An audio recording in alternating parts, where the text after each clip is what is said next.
Assalamualaikum warahmatullahi wabarakatuh. Perkenalkan, nama saya Weni Trijula Anggraini dengan NPM 2021020462. Saya dari Prodi Hukum Tata Negara kelas E.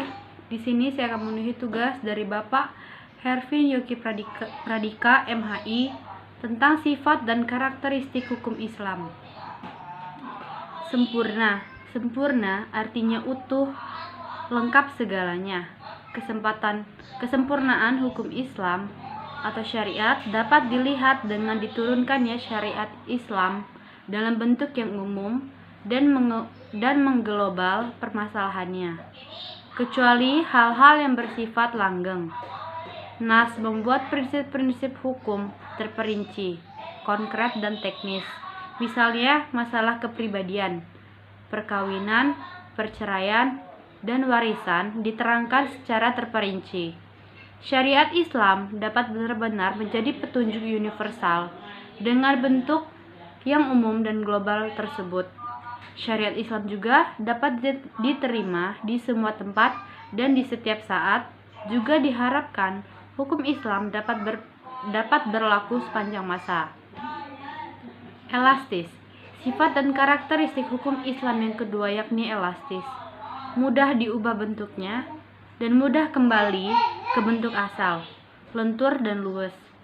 Keelastisan mencakup di segala bidang kehidupan manusia, baik jasmani maupun rohani, baik mengenai hubungan manusia dengan Tuhannya maupun hubungan interaksi mengenai hubungan manusia dengan Tuhannya maupun hubungan interaksi sesama manusia. Juga tuntunan mengenai kehidupan manusia di dunia dan di akhirat. Hukum Islam memperhatikan segala aspek kehidupan manusia, baik di bidang muamalah, ibadah, jinayah, siasah, dan bidang-bidang lainnya. Namun segala aturan yang diatur oleh hukum Islam itu tidak berarti pula menjadikan hukum Islam memiliki dogma yang berlaku keras dan memaksa. Nas membuka peluang untuk memanfaatkan akal guna, berijtihad dan memilih cara-cara yang paling sesuai bagi pelaksana dan sesuai pula dengan keadaan. Selanjutnya yaitu universal. Universal berarti umum untuk semua orang dan seluruh dunia. Ini berarti hukum Islam itu tidak dibatasi oleh lautan maupun batasan suatu negara.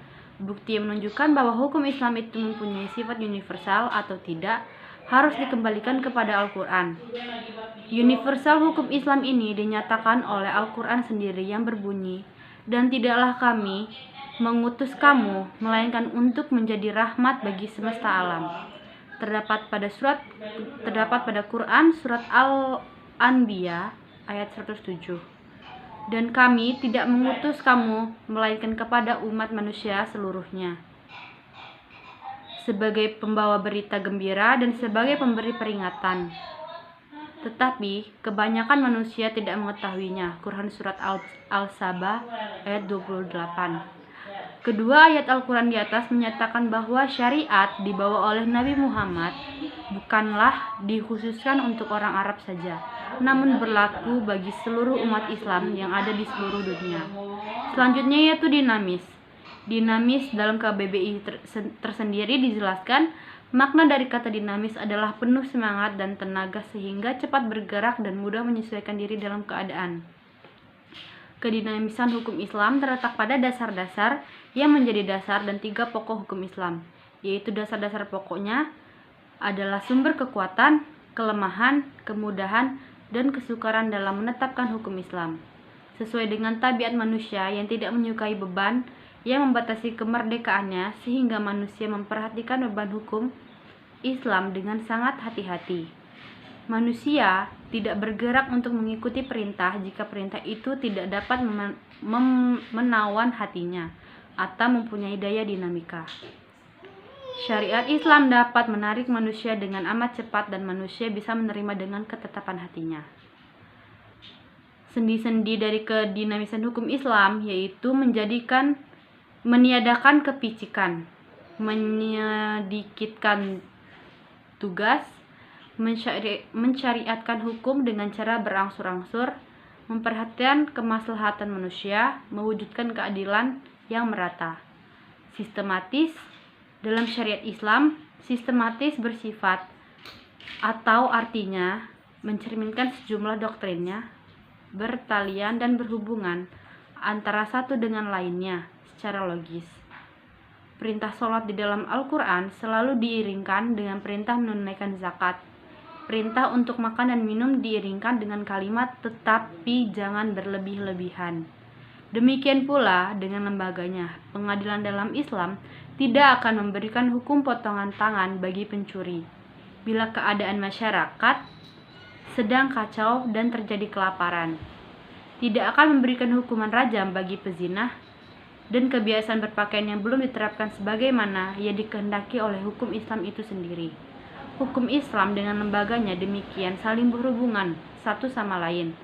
Hukum Islam tidak akan bisa dilaksanakan apabila sebagian dan ditinggalkan sebagian lainnya.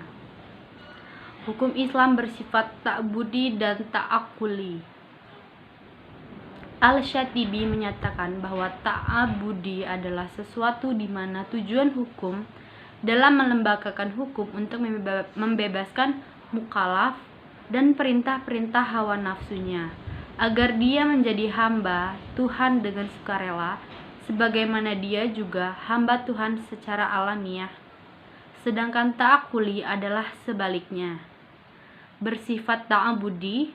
Lebih jelasnya, ta'abudi adalah sesuatu bentuk ibadah yang tujuan utamanya untuk mendekati diri kepada Allah, yakni beriman kepadanya dan segala konsekuensinya berupa ibadah yang mengandung sifat ta'abudi murni.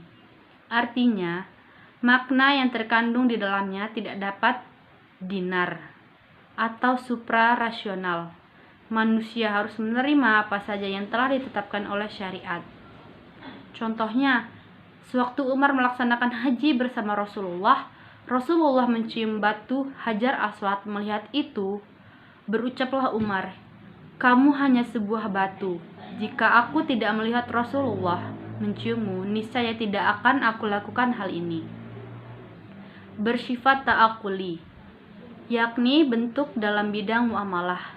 Ta'akuli ini bersifat duniawi, yang maknanya dapat dipahami oleh nalar atau rasional.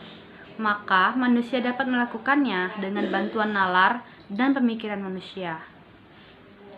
Ilah dari muamalah yang bersifat ta'akuli dapat dirasionalkan dengan melihat ada maslahat atau mudarat terkandung di dalamnya. Sesuatu dilarang karena ada kemudaratan di dalamnya, dan diperintahkan karena ada maslahat di dalamnya.